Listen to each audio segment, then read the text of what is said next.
The Ends of Aragon. Aragon had a dream to remake capitalism with decentralized autonomous organizations. As it faces a governance crisis, what can we learn about how to organize DAOs in the future? The young woman stares at you through a door. Her eyes narrow, her head lowers. Then a hand draws the door closed. Clearly, something sinister is afoot. It's capitalism, a man's reedy voiceover, informs you. After Aragon raised $25 million from its token launch in 2017, one of the first things they did with that money was commission a revolutionary-chic video with fat cigars, grainy samizdat, and a group of determined young people trekking Frodo-like towards a big blue blockchain door. It's vaguely ridiculous, but also endearing. I feel wistful as I watch it. Here was Aragon in its youth, and now it is on the verge of ending. Joshua Tan leads research at Metagov, a governance research collective. Two young hackers, Luis Quen and Jorge Izquierdo, started Aragon on the heels of the first DAO. Aragon was the first DAO platform, a tool to help people start their own DAOs. Riding a surge of enthusiasm for crypto, they crowdfunded a bunch of cash and produced some code. The code managed to get some stuff done, like secure Lido's governance and thus effectively a third of all stake on Ethereum.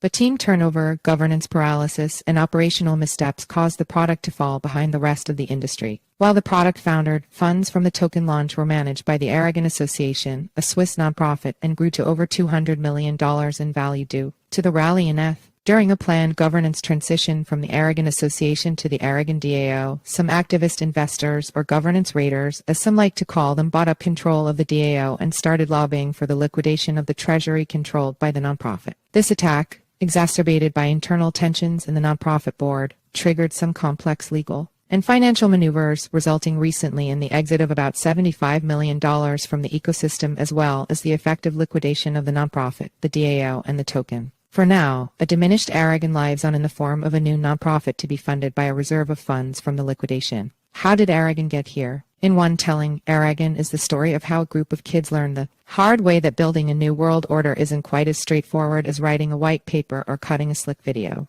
There's a flourish of dramatic irony and a hint of Greek tragedy, a project advertising a revolution against capitalism brought low by unchecked capital, where the seeds of its downfall were planted in its crowning moment of success. The depressing lesson for other builders: get rich, get out. I don't like this story. It's easy and lazy, easy because it's so typical of projects in crypto, and lazy because all cynicism is lazy. In another telling, Aragon is a high-tech corporate thriller featuring a shadowy web of venal anons, a stuttering battle over community opinion, and eye-popping sums of money gained and lost. Aragon's story laid bare a hard truth, that DAOs are as susceptible to power plays as any traditional entity. But it also highlighted ways in which governance actually works on-chain and ways it could work better. Aragon, the DAO, was deployed, organized, and incentivized like a corporation, and many of the arguments for liquidation flowed out of the way we justify decisions about corporations and other for-profit concerns. Aragon was underperforming. Its book value was worth more than its market cap, thus it should be liquidated. In this sense, the actions of the raiders were foreseeable and justifiable,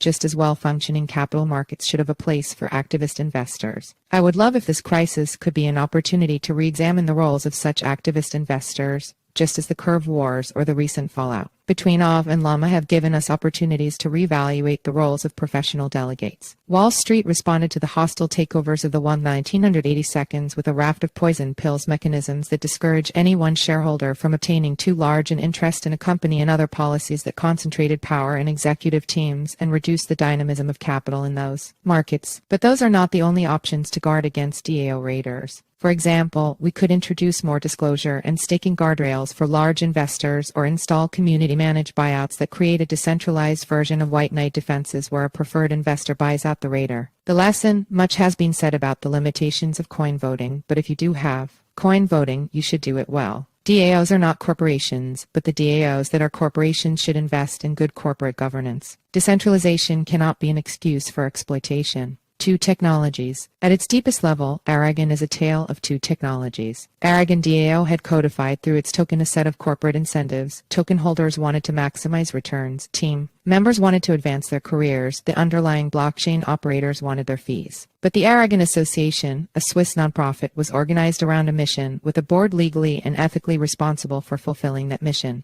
What did the nonprofit owe, legally and ethically, to the token holders in Aragon DAO? Ask less often, what did token holders in a particular smart contract owe to the mission of a Swiss legal entity? Did that smart contract have a mission to Aragon's governance could not resolve the underlying conflict between profit and mission, but its failure was not foretold. Modern corporations have both boards and tokens. Many such boards are charged with missions beyond making a profit, from Patagonia to Bosch to OpenAI, while the tokens help define the underlying incentives of the management team and backstop the ambitions of both the board and the team against the reality and opportunities of the market. Governing these entities is not an easy task. Incentives can be built directly into code and into law, but mission statements, even when written into bylaws or the cap table, are only as strong as a board's will or a team's culture. Missions also change, often, they need to change. The governance challenge is especially difficult over composite entities, a nonprofit that owns a for-profit corporation, a foundation that funds a development team, or a DAO sitting more or less uneasily within a legal wrapper. But it is doable. It has been done. Back in 2017, Aragon's token launch was carried out by an Estonian nonprofit. The money was then transferred to and managed by a Swiss nonprofit. Now between $10 to $50 million will be transferred into a third nonprofit, pending the results of the liquidation. This new Aragon, sans founders, sans token, will need to decide what to do and then to build an organization, a board, a team, and governance that can do it. So what will it do? Most obviously, Aragon could continue doing what it was already doing, fund a development team to keep building on top of the existing open-source Aragon stack, in which case the team will have to face some hard questions about the sustainability of the product and the size of the market. It could turn into a foundation that invests in a broad range of DAOs and DAO projects, becoming to the DAO ecosystem what Uniswap Foundation is to Uniswap, but without the benefit of Uniswap's product market fit. Aragon could reorganize as a high-tech research lab for DAOs akin to DeepMind or OpenAI, rather than a product shop with all the attendant spin-out possibilities, as it was starting to do with its CK team. On the crazier end of options, it could use its treasury to leverage buyouts of DAOs and DAO tooling, becoming a kind of national bank for DAOs. Or it could pull back from funding altogether and just focus on communicating values and fostering an open source community like the Linux Foundation or what Bitcoin Foundation was trying to do for Bitcoin. What Aragon cannot do is operate like a blank check for a small group of insiders. It has a mission. Fortunes and careers can be made and lost within the scope of that mission.